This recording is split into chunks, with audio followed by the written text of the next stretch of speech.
Yo guys, what's up? It's Will with Hard Jewelry, and today I'm speaking with Avant Space, bro. My homie Wolf, the brand owner of this shit, very good friend of mine.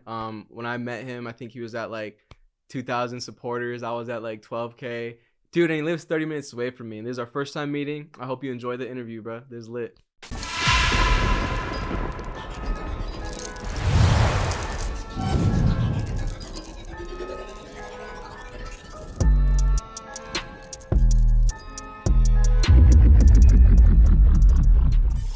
All right, man. What's your name and where are you from? My name is William Velasquez, and I'm from Ogden, Utah. Awesome. And Will, let's break this down all the way. What exactly is the difference between hard jewelry and soft jewelry, and how can people ensure they make the right choice? Shit, bro. Caught me at a good time, dude. Soft jewelry is basically jewelry that it's in the name, bro. It's soft. Like the shit will break on you. It lacks detail. It lacks originality. I'm sure you're aware of it too, bro. You know what I'm saying? I'm pretty sure you bought some soft jewelry in your life. And the next day your finger's green, bro. That's soft jewelry, okay? Hard jewelry is jewelry that lasts forever. It doesn't tarnish. It doesn't leave any shit on your fingers. It lasts forever and it doesn't lack detail. It actually has a lot of creativity and is original. Awesome. Awesome. And you guys are getting ready for Black Friday. Your drop this Friday. Are you guys excited for that? You excited for it, Chris? I'm excited. I'm excited for it, bro. I'm super stoked for it. It'll basically be our last. I've been saying this so much on the Instagram. It'll be our last restock and sale of the year. Be people's last chance to cop hard jewelry for their friends and family. And I've been running that home super hard. So hopefully, they take heed and are able to cop some great jewelry for a super low price. I'm stoked. Awesome. And what kind of pieces should we expect to see on that drop? Everything on the website. There's like 30 pieces: flooded grill ring, astrology ring, religion is war pendant. Basically all the stuff that always sells out is gonna be back again, bro. And then it'll probably sell out again though, but it'll be back for a little bit. Sweet. And how many people are on the HJ team to make that happen? People on the HJ team? 20? I think there's 20 people right now. There's about 20 people right now. It's getting deep, bro. It's getting deep. I think like 6 months ago there was like 10. So, but I'm trying to keep it like 20, 25, 27. I'm not trying to get on my Jeff Bezos shit, bro. Not me. It's not for me, bro. I just want to keep it like local. Want to keep it like under control. You know what I'm saying? Under control as in like, just like, dude, I'm scared of getting that big. You know what I mean? I just want to keep it still like underground to an extent. Definitely. What's the vibe around the office around this time when you have a huge drop? Is this going to be the biggest drop of the year for hard jewelry? The vibe around the office right now, it's really good right now. We're actually going to B-Dubs tomorrow, Buffalo Wild Wings as a team. And I say that because I've been in the warehouse a bit and people's morales are up. It's been pretty smooth for the past 3 weeks. It's like calm before the storm type beat. They all know the mission. They all know, they're actually the ones saying like, dude, we should do 80K orders instead of 60K. And my brother, who's like in charge of operations, is like, dude, no way. We're not going to do 80. Like, that's beautiful. You guys think that, but let's stick to 60 so we could get it all out before Christmas and whatnot. So yeah, they're pretty motivated. Whole team doing good. Awesome. And when did you guys move to that new warehouse? Because right now we're in the media space for hard jewelry, but you guys recently got a new warehouse as well, correct? Yeah, we got a new warehouse probably, I think my dad said in August. Yeah, in August. So probably like 4 months ago. And yeah, we've just been transitioning, preparing it for shit like this, Because this is now just our office. Warehouse is just going to be our warehouse now. Pretty excited. Awesome. And before hard jewelry was where it's at today, you were doing everything pretty much by yourself, right? In the beginning?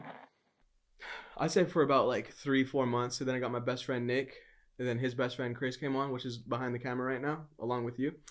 And then it grew to Chris and Nick's best friend. And then it got to my brother and then my dad. And then our friends. And then we've lost some along the way, maybe like 1 or 2, but we're like 20 homies deep right now. 20 homies deep. Actually, like probably like 7 of them are like newfound homies that we found on Indeed and shit.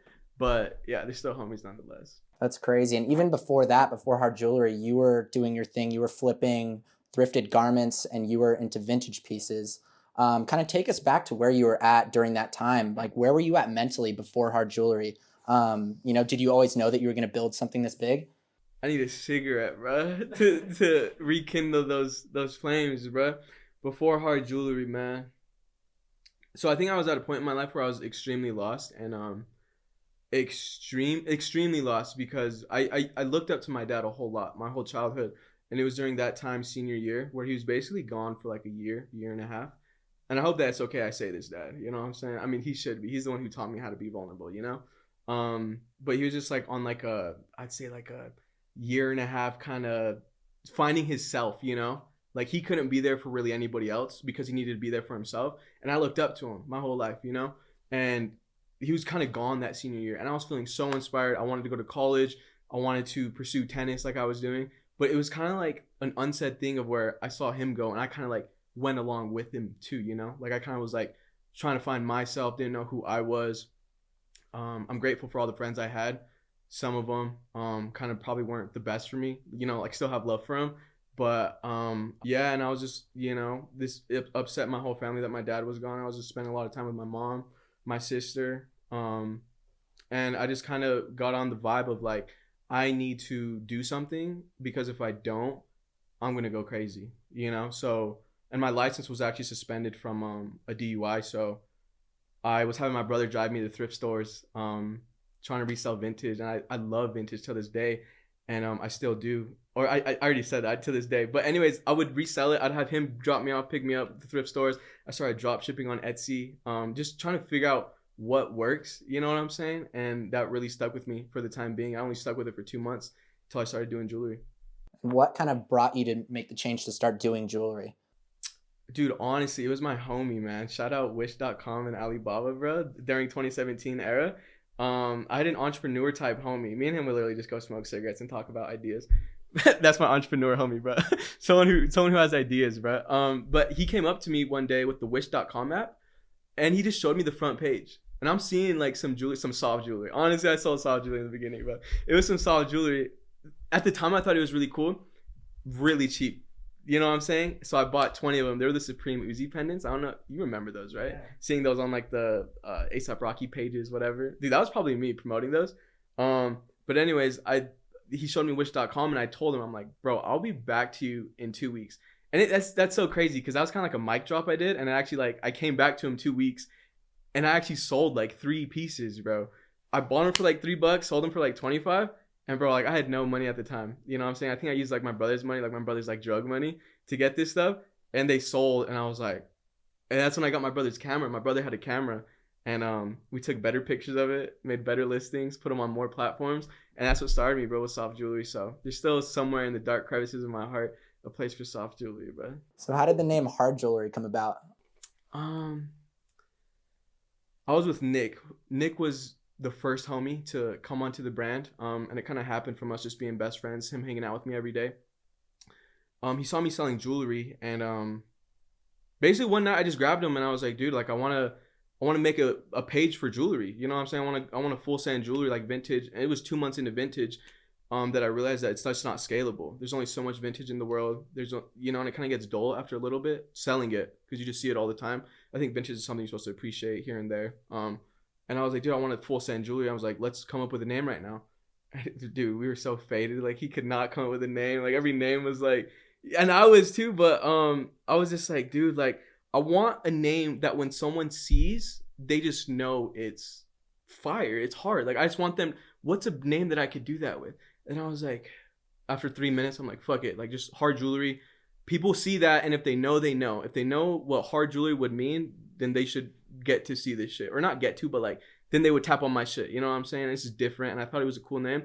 And I was like, I'll change it in like a few weeks. And then that few weeks went by and I'm like, I'm going to change it in like 6 months, you know? Then after 6 months, I literally just began to own it. You know, I was literally just like, dude, this is my shit now. Like, and that's when there was a light switch that turned on. Cause I'm like, dude, I can't just keep not fucking with the name. Like I got to like it. Cause at first I didn't like the name, but I was like, dude, how are people going to like trust someone that doesn't even like the shit that they're doing? So I'm like, dude, like hard jewelry till I die, you know? And then I just started putting on everything. Like, you know, here's our hard jewelry pendant, our new hard jewelry, you know, blah, blah, blah, hard jewelry. I just started saying it until this day. I still put it everywhere I can, you know, like on this table, hard willy, you know what I'm saying? I just put it everywhere now. That's how it came about. That's fire. And how did you go from kind of these soft jewelry pieces that you said like in the beginning that you found on Wish to making crazy intricate pieces that you have today? Like the piece on your neck right there is insane. Yeah, no, thank you, dude. It was from, I think that was always the plan with it too. It's just starting out is always the hardest, and you know, having the funds, having the resources, even knowing that you're capable of doing something is always super important. So even when artists, you know, have, you know, rough beginnings, such as they're not making original pieces, they're not doing this, they're just recreating other people's pieces like a graffiti artist, whatever, I think those are still gorgeous beginnings, because it really just shows you that you're capable of doing something. And when I started to get traction selling jewelry, like soft jewelry, I knew I could make better stuff, and I've always been creative, and I just wanted to make cool shit my whole life. And this was that beginning of an outlet that I could, you know, just unveil everything in. And so I made the first collection, which was the Psycho collection, and then the Nightmare, which I think to this day is still, dude, we did like 40 pieces until this day. I think those 40 pieces are like 70% of our revenue, you know, just like, dude, and I did it in like 2 months, you know, and I still haven't dropped a collection after that, and I still have like a whole lot of pieces to drop. But it was just that, like, soft jewelry to hard jewelry came from just me needing to know that I was good enough, you know. Soft jewelry let me know that I was good enough, bro, to wear hard jewelry and create hard jewelry, bro. Did hard jewelry have an Instagram right from the beginning? Dude, yeah, I remember making the Instagram. I was in bed. I was watching a movie with my mom and my little sister. My little sister was like 3 at the time, and it was senior year. I was like 4 months still of senior year to go. And I just loved Instagram. I think Instagram of 2017 was gorgeous, same with 2015. And I just wanted to make the Instagram literally as just another source to promote my shit. So when I created the name when I created the page Hard Jewelry, I just instantly started going to rappers' pages like XXX, Trippie Reds, Ski Mask, their comment section. This was before bots too. Like, I was the first bot, bro.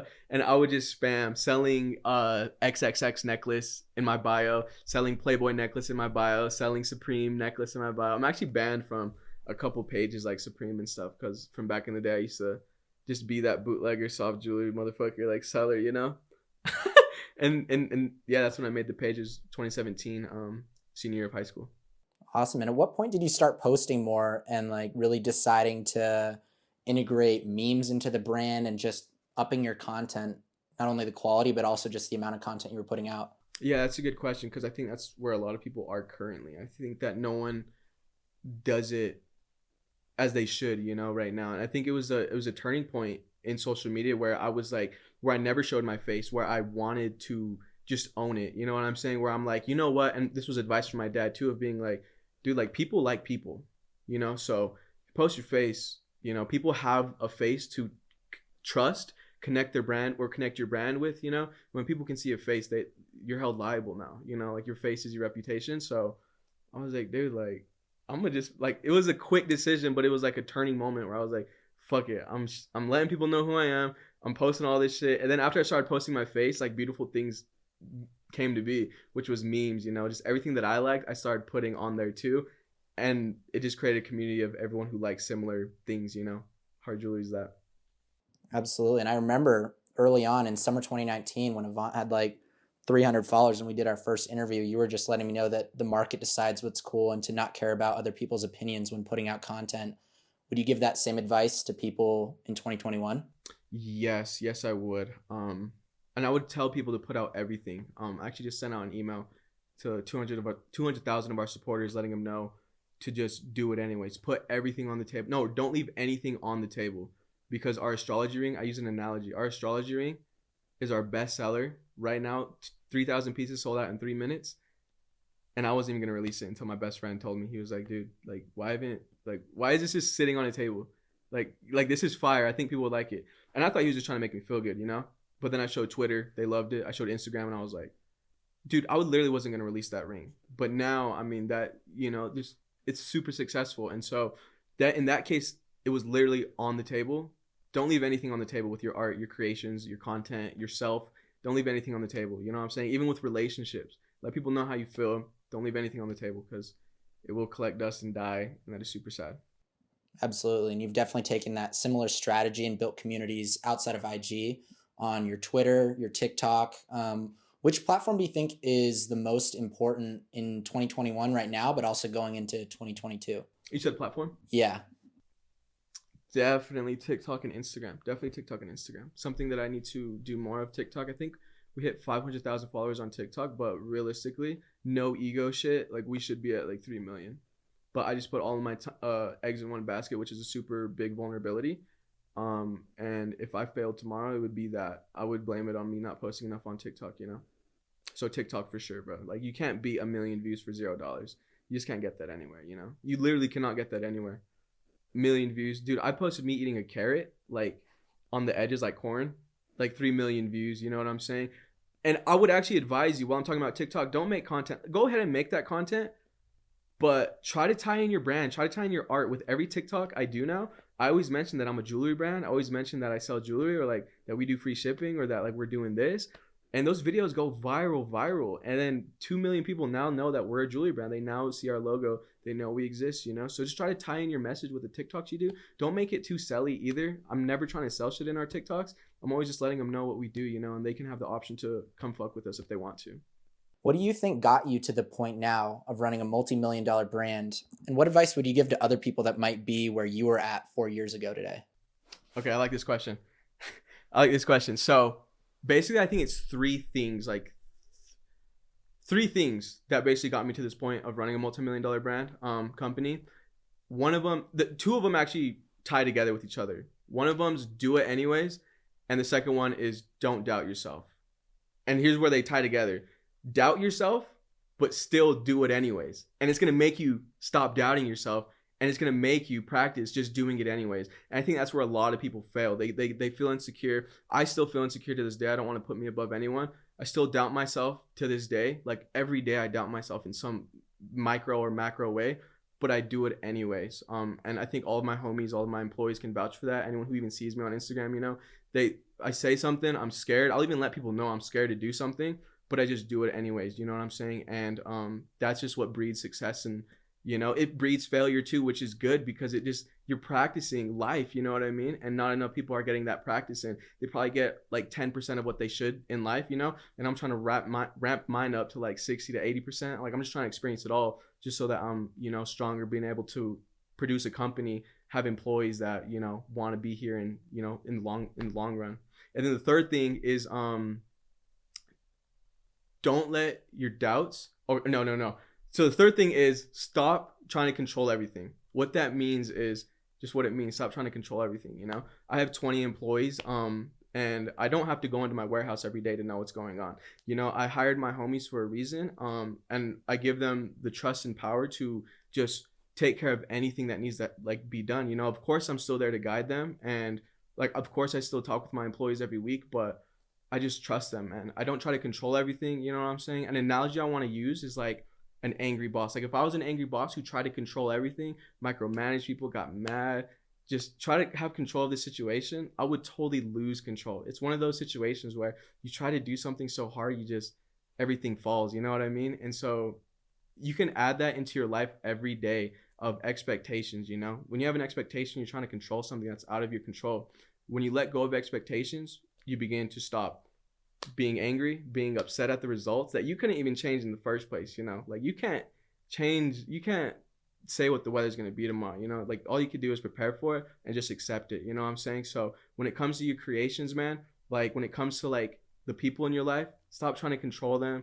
What you do have control of is your future, your relationships, and like, that's it, man. So give all those the love that they need, your life and your relationships, man. And then I feel like success will just follow you, man, if you stop trying to control everything, you know? And you begin to learn to trust people a lot. Like I think that's the biggest thing with hard jewelry is like, I've just learned to trust people so much. Like, just because it's like, dude, there's actually no other way. Like, if I was stressing about like what 20 other homies are doing right now, dude, that's my fucking nightmare. You know what I'm saying? It comes a little easy to me right now, but it's because I had to practice this shit for the past 4 years. And I practiced so many hours of it, you know what I'm saying, in the past 4 years. Absolutely. So I think that's what can help people, man. I think if people just take those three things, stop doubting yourself, don't let your doubts get in the way of your future, do it anyways, doubt yourself, but do that shit anyways. And 3, just stop trying to control everything, man. And you just take those 3 things, you fucking practice those a lot, and you're gonna become a fucking master samurai with that double-edged sword. You know what I mean? And I say it's a double-edged sword because, you know, the ideas that you love, others might not like. So the idea that you love, others might not like.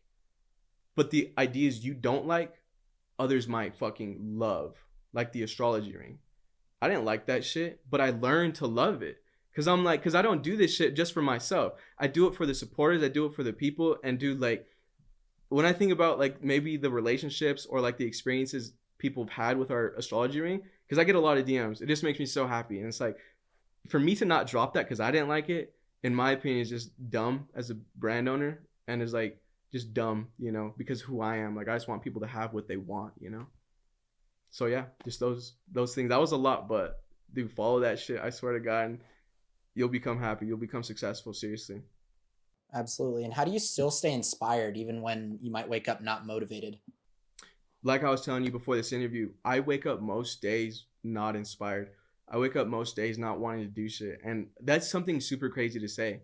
But I know that we all feel that way sometimes. We all feel like we don't want to do shit when we wake up. We're humans, man. Like, are we really supposed to be doing shit all the time? But anyways, like, what I do is when I feel uninspired, I would literally just sit down and just do that shit anyways.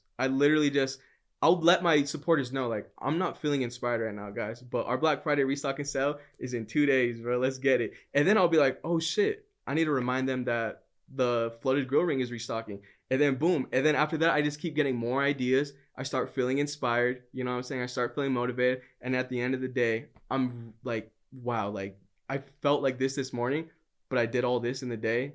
Then it just makes you feel good about the rest of your day, bro. And you just continue to do that. You know what I'm saying? You have to expect to not be inspired or motivated most days. And that's where people are really fucked up, because they think that it just comes to you, or you just are feel inspired. You know, they look up to people because they're like, he's super inspiring. How does he get inspired?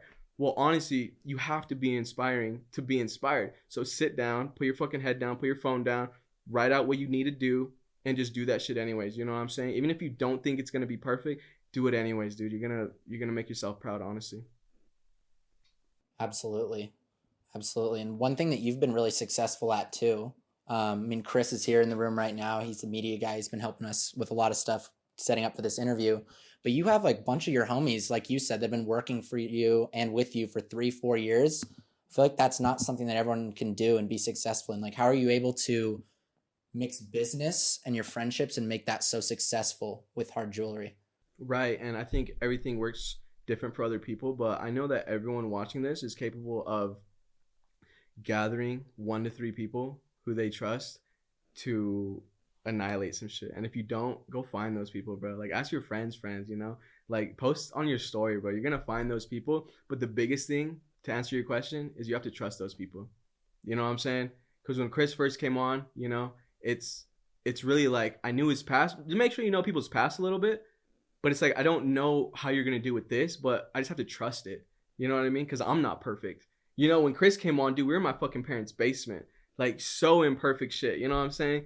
Like, it was grimy down there. But Chris still showed up to work every day on time. You know what I'm saying? He did everything. Like, he registered us with the state. You know what I'm saying? He did that shit. And I just began to learn to trust people. You know what I'm saying? So to other people in a similar situation, man, it's just trust people. First one being yourself, first of all. Because one-man shows are really possible, man. Because then it lets you know who the fuck you need to trust. So I advise just doing everything and then just learning to trust people. And that's how you get to where, you know, you're scaled a little bit higher, you know, like you're able to really make an impact on the world. But one-man shows are totally doable and everything works for different people. Yeah, just trust people, though. Trust yourself first, though. Awesome. And what do you think makes people so attracted to hard jewelry in general and the personality that you've portrayed in the way that you post and you just run the company?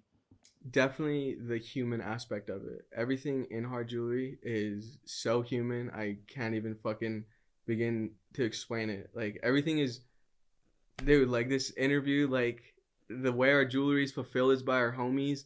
The way the content's made, it's like 80% of my content is literally from the supporters, and I just narrate it. You know what I mean? Like, I talk to the supporters every day on my story. I think that's what they really enjoy about it, is that I won't fuck them over. And if I ever do, they know who to come for. You know what I mean? And 3, I think vulnerability too. I think people are really attracted to vulnerability, and people tend to go towards people that they feel like they can be vulnerable with as well, you know, because that's what I think we lack in this world is vulnerability, letting people know how we really feel, and whatnot. But with hard jewelry, you know, you won't have any doubts of our mission, our intentions, or the quality of our shit. You know what I'm saying? And if something were to, like, if your chain were to break, we'd let you know in the emails, bro. Like, this happens, you know what I'm saying? our jewelry is amazing quality. We're gonna refund your shit ASAP. You know what I'm saying? Just return it to us. We'll give you a full refund. Just super transparent. You know, I think the transparency is really what people are attracted to with hard jewelry. Awesome. And talk about the HJ supporters. Like, what do the supporters mean to you?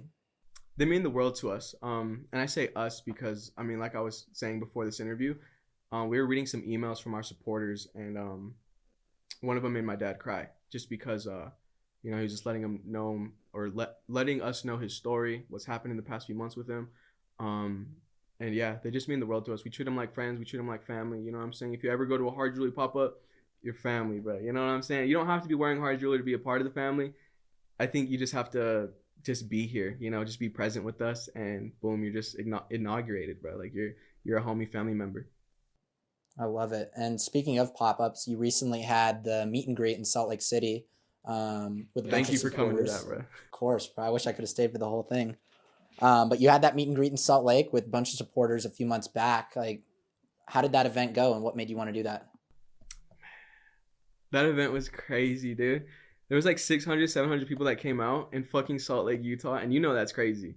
Like, dude, like that's like some concert ass shit, dude. Like, and they came out to Salt Lake City, Utah, which is like our home state, and it was just insane, dude. We did 2 weeks prep for it, and it just went so smooth. I talked to every supporter for like 2 to 5 minutes, and dude, I didn't go to the bathroom, I didn't eat, didn't do any of that. Just gave them like my full attention. It was a meet and greet where we gave out a lot of free shit. They got to meet and speak to everyone who works at HJ. It was a vibe. We had Chris's brother playing live music, our other homies playing live music. The line, we had live art installations. It was just amazing, bro. And I can't wait for the Vegas one and then the LA one. I love it. So we're gonna see Vegas before LA. Yeah, you should come to that, dude. You should come to that shit, Do we have a date yet? No. March probably. I'm shooting for March. I got to make the jewelry first though, because I want that one to be an actual pop-up, you know, instead of just a meet and greet. And like, what's your? I mean, you said you had to talk to supporters the whole time at the Salt Lake meet and greet. Like, what's your favorite or most memorable interaction that you've ever had with a supporter? I think it was recently in Long Beach when I went to Complex Con. There was a supporter who came up to me and just let me know that we released a hard jewelry magazine for free in each order. There was like 50,000 of them that we just gave out in each order.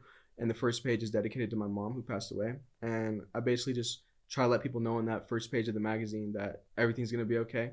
You are still loved, you know what I'm saying? Even if the person that you love the most isn't here. And she just let me know how much that meant to her because she lost her mom recently, you know, and yeah, it was dope. Talked to her for like 10 minutes. It was amazing. I love it. When did you first realize that, you know, you were building something really special with the community that you have at Hard Jewelry? Because I don't think there's anything quite like it. I think super early in the basement days with Nick, you know what I'm saying? Because I'm not that person who needs to see like money or something to like know that we're going crazy. I think it was just like the amount of people that were just hyped for the drop like 3-4 years ago. And it was 4th of July. I was with my homie, and we were in my basement, super shitty basement, and just making sure everything's ready. And we were just like both getting goosebumps, like drinking Red Bull, like having some like alcohol, whatever, about to go like fireworks. And we were just like, dude, this is crazy. And it was like our first original drop with just original pieces, you know. We stopped buying shit from other sellers, you know, to sell. And I think it was at that moment where I was like, dude, like this shit's gonna be cool, you know. It's just gonna be awesome. I love it. What advice would you give to other companies that also, you know, want to build their own unique, strong community? Figure out why you want to do it. That's the most important part. It's kind of the easiest one too for some people, right? Some people, it's kind of like hard to explain why you want to do it because maybe you want to do it for money. You should be proud of that though. You should own that shit. You know what I'm saying? So just own whatever you want to do. And then if you really want to get there, like honestly, because I know a lot of people watching this shit aren't going to do anything after watching this. But it would be to post content, man. Just post fucking content. I tell all my artist homies all the fucking time, dude, like record yourself drawing this shit. Record yourself and post it. You know what I'm saying? Spend that time, man. Because if you don't want to spend the time doing content, unfortunately, your business in 2021 and 2022 will not survive. It won't get anywhere, man. Content's the key. And if you don't like doing content, find someone who likes to do content. Trust them, and then boom, you know, you got yourself a fucking brand in 2021. For real. I love it. And you're giving out gems throughout this whole interview, but what's the best piece of advice that you've ever received? When you're running an online store or online brand, your online store is like your physical storefront. You have to show up there, put on the open sign, and post content and be present, just like you would a physical store. Because if you don't post that day, you don't exist in the social media realm. So treat your fucking online business, online store like a real store. Show up to that bitch 9 to 5. Post from 9 to 5, dude. You don't obviously have to post that much. You should, but like just put in that work and show people your shit, because you may think people know you exist on the internet, but people wouldn't know hard jewelry. If maybe some people would notice if we stopped posting for a couple days, but dude, it's that constant posting is what leads to success. Absolutely. Absolutely. And outside of jewelry, you've definitely expanded into clothing as well, done a bunch of really sick pieces. What made you want to expand into clothes? Definitely my roots, which was selling vintage and loving vintage. I used to take the homies out, Chris and Nick, and we used to go to a vintage store. We used to go to Vantage in Salt Lake, and dude, we'd spend like $400, bro, like just for photo shoots. I would obviously charge it on the business card and be like, "This is a business expense, bro. We're gonna use this for Instagram, whatever." But I just love vintage so much, and I think it's super cool. Like honestly, I used to say this a lot. But jewelry and clothes to me are hand in hand. I love both so much. You know what I'm saying? Obviously, I love jewelry. I would say I love jewelry a little bit more now, just because the level of detail, the 3D aspect of it is so amazing, and the fact that we can make this shit last forever, super invaluable. But clothing, I just really love it that you can have a piece of something on you that basically kind of transcribes to other people how you feel, what you are, who you are. You know what I mean? And yeah, clothing. I think we're just starting with it too. I want to drop some serious good quality garments, which we've been doing, dude. Our clothes cost so much to produce. Like, we barely profit off of our clothes, but it's not the goal with clothes. We'll make our money from the jewelry, bro, because people obviously know us for jewelry. But dude, we're selling out of like 2,000 3,000 shirts when we drop in like 10 minutes, but we're not making that much money because I want it to be accessible. I know how much a shirt should cost. Shirts shouldn't cost more than like $30, bro. You know what I mean? Shirts should not cost more than $30. We've sold other shirts for $36, but like, I'm letting you know right now, they shouldn't cost more than that, bro. Because it's like, dude, you only wear it like once a week if you're really about that shirt, But with jewelry, I like to put more focus into jewelry because people can wear it all the time. But I fucking love clothes, and we're going to do more with it. Awesome. And are you the one that's designing the clothes, or are you working with other designers as well? I design the jewelry and clothes, and when I say that, what I mean is I have a group of people, and it's not like some fucking experts in a warehouse or office going crazy. These are people I know personally, like Unathletic, he's the co-owner of Absent. He does our vintage graphics, and he'll basically do like a vintage neck tag if I need, or like some other, he also draws, you know what I'm saying? I have like a catalog of like 15 16 17 artists that I have very good relationships with, Reno being one of them. There's a whole lot, the guy who painted this, Dominic, he flew out to come paint this. I just have a super good relationship with them, and dude, they love working with hard jewelry, and they tell me this is that like, because I let them do whatever they want. I give them like a direction. I give them like good vision. You know what I'm saying? But I'm like, dude, like at the end of the day, I know like this is why I'm coming to you. I'm not coming to someone who doesn't do this type of art, I'm going to someone who does that type of art, who likes to do that type of art, and I'm giving them free realm, and paying them good and just letting them go crazy, you know what I'm saying? While also being their friend. So it's like, dude, of course they're going to snap, So I have around like 17 people who help me with the graphics. That's awesome. How did you and Unathletic initially meet and start working together? Dude, I saw Unathletic as like the best graphic designer of like the era for a minute, and I still honestly love him to death, and I still think he's the GOAT at this shit. That's obviously why we're working with him. I mean, dude, he's amazing. But I just saw him, and I was just like, dude, like, not even does this guy seem cool, it's like I just need to work with him, you know what I'm saying? And all I did was I think I just sent him a DM. Then I hopped on a FaceTime call. We talked for like 2 hours, 3 hours, And then just after that, we just kept FaceTiming. And then I didn't even ask for him to design some shit for our jewelry until like the second one. From like, because I found out he's a dope person. So we were just homies. And then the next one was being like, hey, dude, like, I think, I forgot what I said. But basically, he was like, dude, I will do this shit and I will snap on everything, I was so excited when he said that, bro. I was like, bro, you don't even know how lit I think your shit is, you know what I'm saying? And then boom, dude, he's probably made like 100+ graphics that are all certified bangers. He made this table. He's done a lot of shit, man. Really cool shit. I love it. And there, so you obviously have a Rolodex of a bunch of great people that you are working with, have worked with in the past. But Are there any other designers that you want to work with or other brands you want to collab with in the future? No. No. Artists? Dude, no, it's so weird because Hard Jewelry is kind of like a hype brand because it's hype, like shit sells out, but I still think of us as like just people who like to work with people. And most of these people, man, are like 3,000, 5,000, 7,000 followers, you know? And dude, like they're hungry too. Like that's why I like to work with, you know? Oh, there's Codon. I want to do a collab with me and him are friends, me and Jesse. We linked up in Long Beach. I already have it all designed. There's like 4 pieces of jewelry. He's done around like 3 poster designs and whatnot. So that's someone. I like Jesse. I like Dre. That's really it though, man. I don't focus on collaborations with people, even though I'd really like to. I would just like to have them here in Ogden, or like have it be like just not so hype, you know. Like if it is, it's like low key. Oh yeah, Zach from Basket Case. He flew out to Utah and we designed a whole like 12-piece collection that's so fire, so fire. But I don't even care if it drops. Like I do, but like it's just not at the forefront because we're both running our own brands. You know what I'm saying? If it happens, it happens. And the pieces we designed are timeless. So even if it happens in like 2 years from now, dude, that just means more people are gonna see it and buy it. You know, because we'll just be that much bigger by then. But Zach and Codon, those are 2 homies that actually have collabs like fully decked out, ready to go. Dope. Can't wait to see it. And you've definitely expanded into other mediums as well, dropping, you know, Hard Willy plushies. You got one of those guys right next to you there. Are there any other like garments, mediums, or accessories that you want to experiment with in the future? Yes. I kind of don't want to say them right now just because I don't want to have someone swipe this shit. But for the shit that I can say, candles for sure. Jewelry holders for sure. We have a bigger warehouse that could accommodate all of this. That's it, dude. I think I fucking love candles, and I like jewelry holders. To me are just bigger pieces of jewelry. Like I just design a piece of jewelry and just make it so it can hold shit, you know. So those things, but those things are really difficult to work with at the same time. I need to hire someone to help me with the manufacturing side.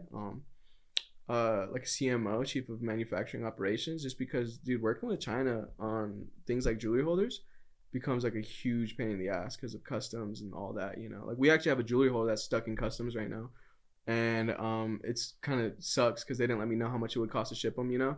And I'm like, dude, like not only am I gonna like, it's better that I don't even have them here, because if I were to get them here and ship them out, I would be out like so much money, you know what I mean? But like a part of me is like, let me just get them and I'll just give them out. I don't even feel good selling this shit. I'm already losing money, bro. Like might as well just give them out, you know? But yeah, plan to do that shit. Just need to get that, need to get another homie on HJ who's good with, who wants to do like the customs and all that shit. It's a lot of shit to do for. Definitely. And out of all the pieces that you've made to date, which piece of jewelry is your favorite?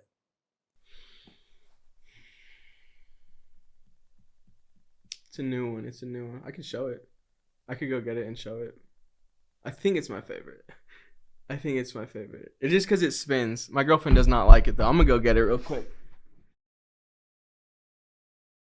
This was a concept I wasn't even gonna make, but she totally spinning on that pole, dude.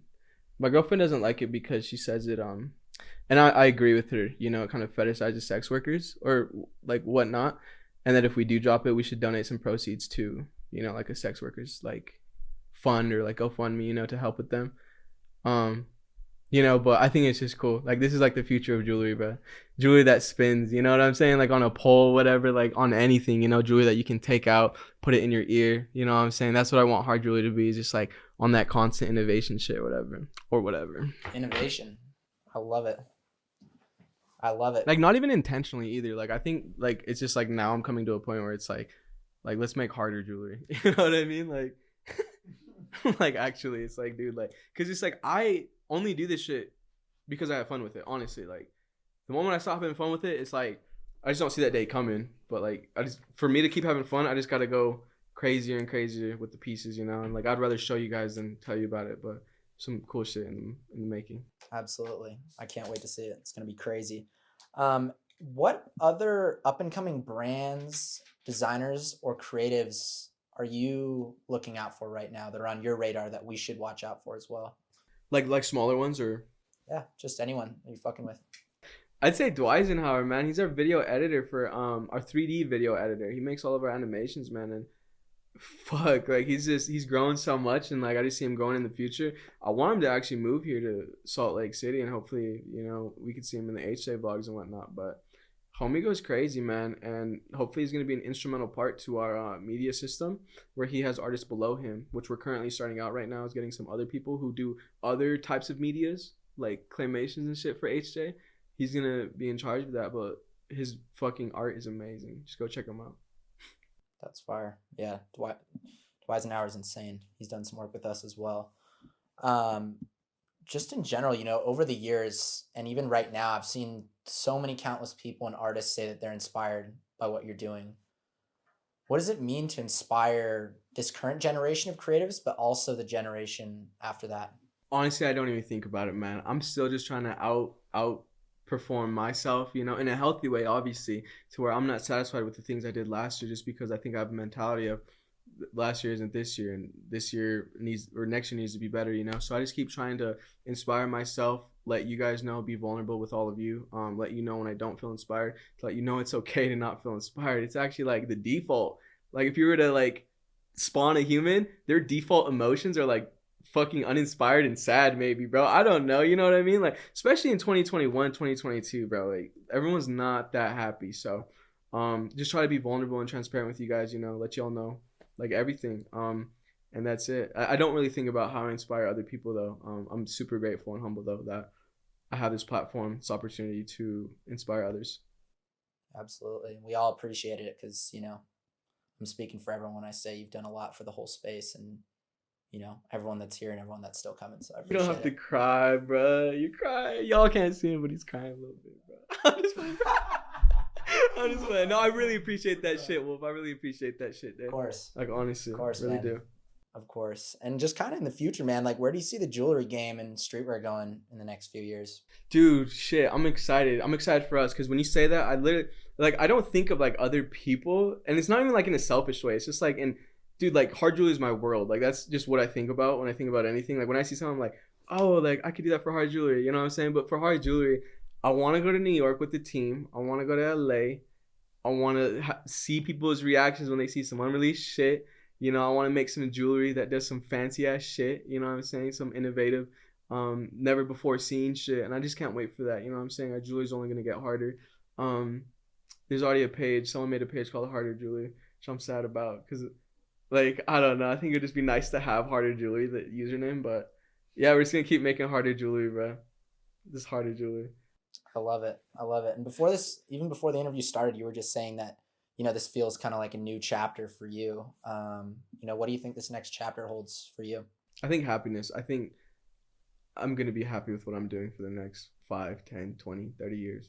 Hopefully I'm fucking alive and I'm doing well and I'm healthy in that time. But I just see, like, even you coming here makes me happy, and this office space being built out more, like, it just makes me stoked because I try to create every environment like home, and home to me is happiness. And so if you're on the Instagram, that's my fucking home too. The TikTok, you know what I'm saying? The Twitter, everywhere you go is just like a different variation of what I think home is like. And so, yeah, just as long as I keep, you know, putting the bricks on the house of hard jewelry, you know, like it'll be good. Definitely. And kind of speaking long term, you know, what do you want HJ to be known for at the end of the day and to become? I think about this a lot. But then I have to stop thinking about it because I'm like, dude, like, I don't even, like, there's stuff I got to figure out about myself first, bro. You know, trying to think of what others are thinking about, how they perceive me, like, or my brand, or, you know, just the jewelry. But at the end of the day, I think it's already what it is, which is so beautiful, which people can go and let them know. Like, I want them to just start stuttering and not know where to begin with it, you know, and just be like, they make the best, but no, like, they also post like the best memes, and then they're like, but like, bro, I got this on their Black Friday sale, like shipped for free, and like it was only like $50, blah blah blah. You know what I mean? Like, I just want them to just feel happy when they wear it, when they talk about it. And actually, what I want too is for people to possibly create connections with our jewelry. So let's say you see someone at a party wearing hard jewelry. I want that to be like your sense of confidence to be like, all right, I'm gonna go talk to them because they see the same shit I do, and they're waking up and pressing on the same story I press, and they fuck with the brand. I'm gonna go let them know, talk to them about hard jewelry, whatever, and then hopefully, like, you know, like they can like hook up that night, start a relationship, be homies, whatever, you know what I'm saying? All of the above. Like, I just am super hyped for those interactions to be seen more in my DMs, you know, people being like, dude, like I saw someone at like this, you know, and I like went up to him, we talked, now we're gonna hang out tomorrow or something, you know? Like just things like that. But be safe though, everybody. Just because somebody's wearing hard jewelry doesn't mean you should just blindly, you know, trust them for sure. That's what I worry about, you know, for our more naive and vulnerable supporters, you know, like don't try to leverage our jewelry into, you know, like some bad intentions or whatever. Just, you know, just be careful, be safe, and, you know, have fun. Facts. I love it. It's been a great interview, man. You know, it's, like I said, it's dope to see the office and to be here. My last question for you is, who do you think we should bring on the Avant YouTube for an interview next? Do you guys already have Zach from Basket Case coming? No. Zach from Zach, yeah, he's a little bit more philosophical, man. He's a little bit more philosophical. Trying to get y'all them lit views on the.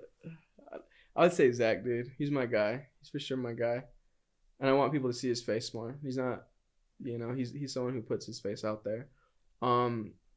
Maybe my second answer would be, I would say Sam from Half Evil, because I feel like people have a perception of Sam that just sometimes isn't true. Sam is like the most kind, soft-hearted guy. He's so genuine, and he's like super soft-spoken. And on social media, like sometimes he types in all caps and he's like, fuck this person. But dude, when you meet him, dude, he is like a little leprechaun of like sweetness, bro. Like, you know what I mean? Get Sam on this for sure. You know, fly out there, whatever. And yeah, he'll give you some cool stories for sure and some honest answers.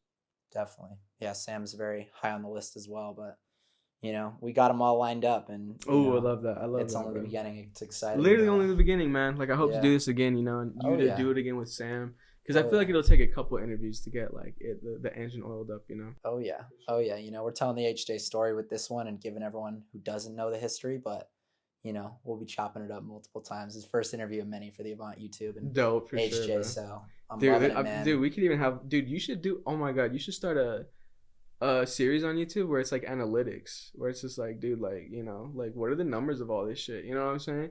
And if people are down to say that or whatever, like. They just say that, you know what I'm saying? And then it's just super motivational. I think there should be like an Avant finance fucking thing. You know what I mean? In the future, yeah. 2023, bro. Yeah, Will's gonna have to bust those numbers out though, huh? I won't say it, but no, it's kidding. Like I would say some. You know, it has to be more like critiqued, but like it could be dope, bro. You know, just to inspire people. You know, ideas. Like how Full Send Boys do it. Yeah. Oh, it'll be crazy behind the scenes. Love it, bro. Well, like I said, it was great to be here. I'm so glad that we were able to make this happen, man, and first of many, bro. Of course, dude. Thank you so much for having me. Thank you, Wolf from Avant, man. He's a beautiful brand owner. He runs Avant. Wish y'all could meet him too. You guys will one day, but thank you so much for having me, bro, and I really appreciate you having me on.